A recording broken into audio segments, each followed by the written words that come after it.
Australia, kinokonsiderang destinasyon ng pamilya Duterte para sa posibleng interim release.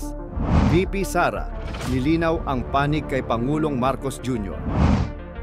Kinumpirma ni Vice President Sara Duterte na isa ang Australia sa mga bansang kinokonsidera ng kampo ni dating Pangulong Rodrigo Duterte sakaling maaprubahan ng International Criminal Court o ICC ang hiling para sa kanyang pansamantalang paglaya.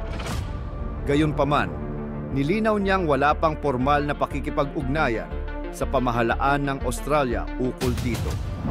Sa panayam habang nasa Australia para dumalo sa isang pre-Duterte rally, sinabi ni VP Sara na may iba pang mga bansa na nagpahiwatig ng kahandaang tumanggap sa dating Pangulo, subalit hindi na niya pinangalanan ang mga ito.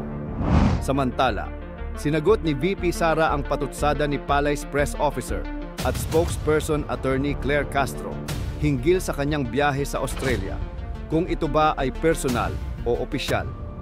Tugon ni Vice Presidente Sara, wala siyang sama ng loob kay Pangulong Bongbong Marcos. Aniya, hindi ang Pangulo bilang tao ang kanyang binabatikos, kundi ang estilo ng kanyang pamumuno at ang klase ng trabaho nito bilang pinuno ng bansa. Ito ay kasunod ng pahayag ni Pangulong Marcos na mas pinipili niyang ituon ang pansin sa pangangailangan ng mamamayan kaysa sa usapin ng posibleng impeachment ng Vice Presidente. Tiniyak rin ni VP Sara na handa siyang sagutin ang mga inihaing reklamo laban sa kanya sa Ombudsman at nakaabang na rin ang kanyang mga abogado para rito. Sa huli, muling iginiit ng Vice Presidente na hindi siya dadalo sa ikalawang pagkakataon sa darating na State of the Nation Address, SONA, ni Pangulong Marcos ngayong Hulyo.